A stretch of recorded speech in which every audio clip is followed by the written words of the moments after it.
Hello viewers, আসসালামু আলাইকুম। আমি বাশার, আপনাদের সাথে আছি সিভিল অ্যান্ড ট্রাভেলস পক্ষ থেকে সবাইকে স্বাগতম। অ্যাজ এ সিভিল ইঞ্জিনিয়ার যখন গ্রাজুয়েশন কমপ্লিট করার পরে নতুন চাকরিতে জয়েন করার জন্য আমরা প্রস্তুতি নেই, সে প্রস্তুতির অংশ হিসেবে আমাদের কিছু বেসিক জিনিস অবশ্যই জানতে হয়। যেমন এস্টিমেট, কস্টিং, রিভার, রেইনফোর্সমেন্ট বার এবং আমরা কিভাবে একটা জিনিস সাইডে সিলেকশন করব অথবা ম্যাটেরিয়াল সিলেকশন করব এ সম্পর্কে আমাদের অবশ্যই জানতে হয়। তো আপনারা যারা নতুন গ্রাজুয়েশন কমপ্লিট করেছেন তাদের জন্য আজকের এই ভিডিওটা অনেক বেশি হেল্পফুল হবে, কারণ আজকে আমরা আলোচনা করব যে ইন্টারভিউ কোশ্চেনে যে বেসিক কোশ্চেনগুলো নিয়ে আলোচনা করা হয় তার মধ্যে একটি অন্যতম উপাদান অ্যাজ এ সিভিল ইঞ্জিনিয়ার আপনাকে অবশ্যই ইটের সম্পর্কে বিস্তারিত জানতে হবে। তো যারা ইট সম্পর্কে ডিটেলস জানেন অথবা যারা এই টেস্টিং পারপোজ এবং এই সম্পর্কে জেনে থাকেন তাহলে এই ভিডিওটা স্কিপ করতে পারেন, কিন্তু যারা বিগিনার তাদের জন্য এই ভিডিওটা অনেক বেশি হেল্পফুল। চলুন দেরি না করে আমরা ভিডিওটা শুরু করি। Let's start.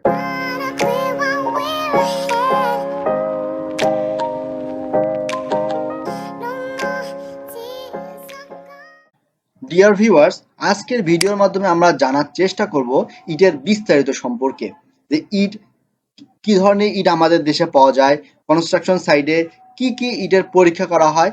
এই জিনিসগুলো আমাদের যেমন জব সেক্টরের জন্য অনেক ইম্পর্টেন্ট, সেক্ষেত্রে আমাদের দেশের বিভিন্ন প্রাইভেট জব বলেন এবং গভর্নমেন্ট জবগুলোতেও কিছু কিছু ইন্টারভিউ কোশ্চেনের জন্য আপনাকে অবশ্যই এগুলো জানতে হবে।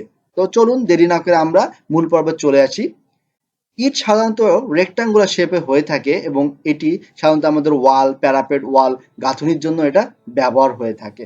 তো আমাদের দেশে বর্তমান রেড কালারে শুধু ইট না, ব্রাউন এবং অন্যান্য কালারও আমাদের বর্তমান ইট পাওয়া যায়। তো এপিএস পদ্ধতিতে আমরা ইট সাধারণত ইঞ্চিতে হিসাব করে থাকি, তাছাড়াও বিভিন্ন দেশের এবং ইন্টারন্যাশনাল স্ট্যান্ডার্ড আমরা মিলিমিটারেও হিসাব করে থাকি। তো এখানে একটা চার্ট দেওয়া আছে, তো এই চার্টের মাধ্যমে আমরা বোঝানোর চেষ্টা করছি আমাদের দেশের বাইরেও যারা সিভিল ইঞ্জিনিয়ারিং প্রফেশন রয়েছে তার সেক্ষেত্রে আমরা ইটের হিসাবটা কিভাবে করে থাকি।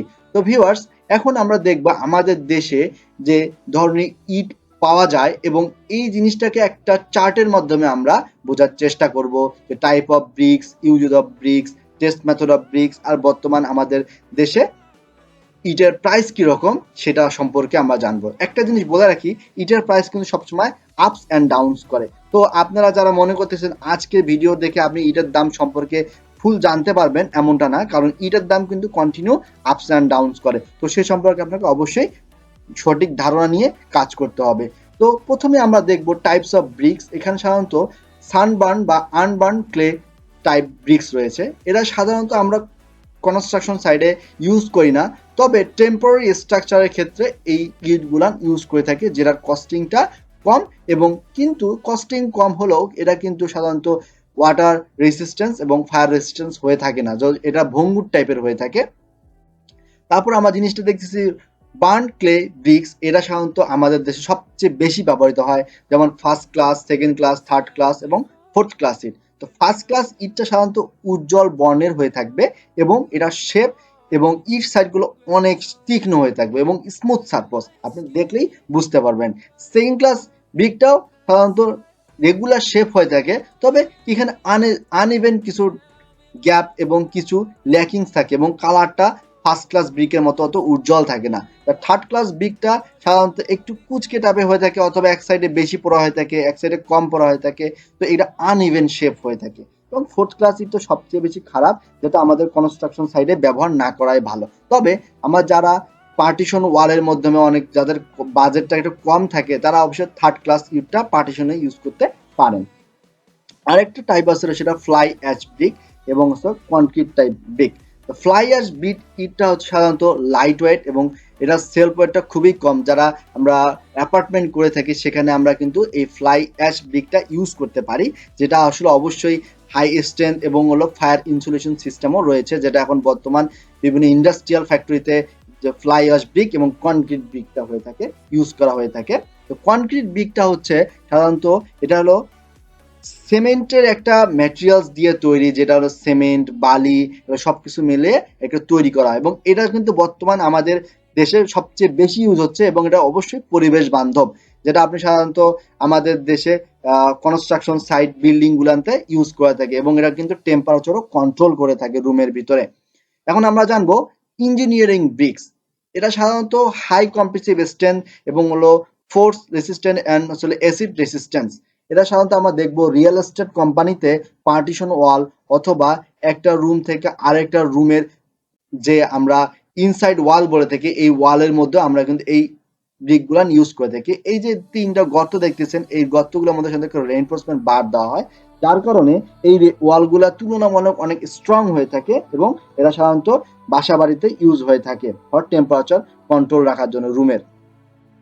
এখন আমরা দেখব types of test on bricks for construction purpose. আমাদের কনস্ট্রাকশন সাইডে আমাদের কি কি টেস্ট করতে থাকি, অথবা আপনাকে ইন্টারভিউ কোশ্চেন আসতে পারে what type of brick test in construction site. তো আপনি আশা করি এই ভিডিওটা দেখলে আপনি বলতে পারবেন। প্রথমে আমরা অবজারভেশন টেস্টটা করে থাকি। এটা সাধারণত আমরা দেখি যে ফার্স্ট ক্লাস ইট অথবা সেকেন্ড ক্লাস ইট বোঝার একটা পদ্ধতি।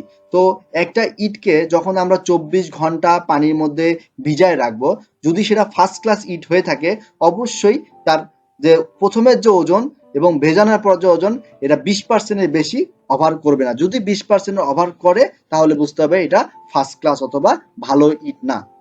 তারপরে আমরা দেখবো ক্রাশিং স্ট্রেন্থ টেস্ট। এটা সাধারণত আমরা দেখি যে একটা ইটের সাথে আরেকটা ইটের যে আমরা বলি অনেক সময় বাজারে দেখি, অথবা আমাদের একটা কম্প্রেসিভ স্ট্রেন্থ মেশিন আছে, এই মেশিনের মাধ্যমে আমরা কিন্তু এই কম্প্রেসিভ স্ট্রেন্থ টেস্ট করতে পারি এবং এটা একটা ভ্যালু আছে যেটা হচ্ছে 3.50 নিউটন পার মিলিমিটার স্কোয়ার। এর ভ্যালু থেকে যদি নিচে আসে এবং ওই যদি ব্রিকটা ভেঙে যায় তাহলে আমাদের বুঝতে হবে এই ব্রিকটা খারাপ। যদি এর ভ্যালুটা 3.5 এর উপরে থাকে তাহলে বুঝতে হবে এটা ফার্স্ট ক্লাস ইট এবং এটা হলো অবশ্যই গুণগত মান সম্পন্ন একটা ইট। আরেকটা টেস্ট রয়েছে, একটা হার্ডনেস টেস্ট। এই হার্ডনেস টেস্টটা সাধারণত আমরা আমাদের নখের আঁচড় দেওয়ার চেষ্টা করি। যদি এই আঁচড়টা আমাদের ব্রিকের ওপর পড়ে যায় তাহলে বুঝতে হবে এই ব্রিকটা সেকেন্ড ক্লাস অথবা মান সম্পন্ন ইট নয়। তো এই ধরনের ইটটা আমরা সাধারণত রিয়েল এস্টেট কোম্পানিতে ব্যবহার না করাটাই ভালো। তবে হ্যাঁ, আপনি যদি এমনি নর্মালি টিন শেড বাসা করে থাকেন সেক্ষেত্রে আপনি কিন্তু এটা ইউজ করতে পারেন। এখন আমরা দেখবো আরেকটা টেস্ট রয়েছে, সেটা হলো শেপ অ্যান্ড সাইজ টেস্ট।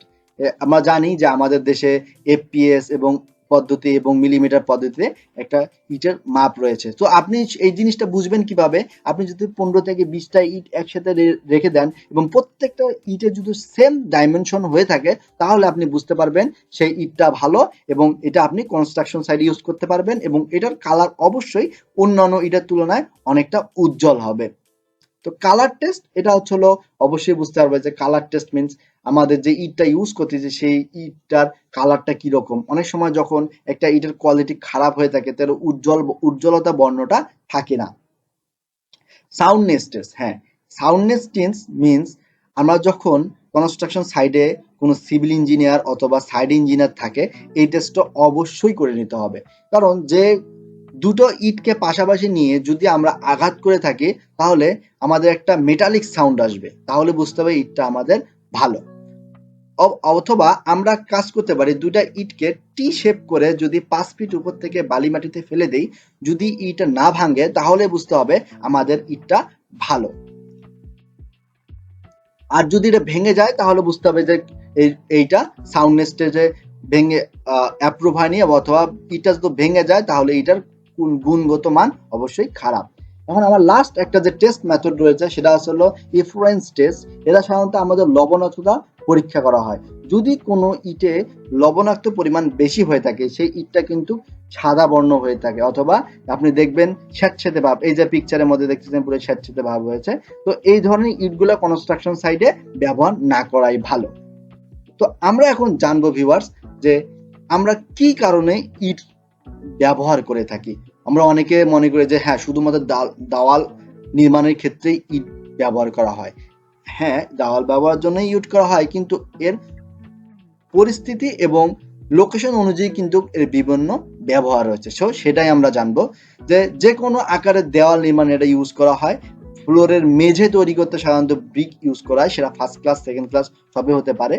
তাছাড়া আমাদের হলো আর্চ অথবা কার্নিশ, সাধারণত আমরা দেখবে মসজিদের মধ্যে যে আর্চ গুলো তৈরি করা হয় সেখানেও কিন্তু সিরামিক ব্রিক অথবা কনস্ট্রাকশন ব্রিক অথবা ইঞ্জিনিয়ারিং ব্রিকগুলো ইউজ করা হয়ে থাকে। তারপরে রিটেইনিং ওয়ালের ক্ষেত্রেও কিন্তু এই ব্রিক ইউজ করা হয়, অথবা আমাদের যে কাস্টিং করা হয় স্ল্যাব অথবা ব্রিক অথবা কলাম অথবা স্ল্যাব, এগুলোর মধ্যে আমরা কিন্তু এই খোয়াটা ইউজ করে থাকি। আর সুরকিটা সাধারণত চুনের প্লাস্টার অথবা যে আমরা ছাদের উপরে যে আমরা বলে থাকি যে আমাদের যে ফলস একটা পার্ট দেওয়া হয়, সেই পার্টে কিন্তু আমরা এখানে সুরকিটা ইউজ করে থাকি। তো আজকের ভিডিওটা এই পর্যন্তই। যারা আমাদের চ্যানেলের সাথে রয়েছেন তাদেরকে অসংখ্য ধন্যবাদ।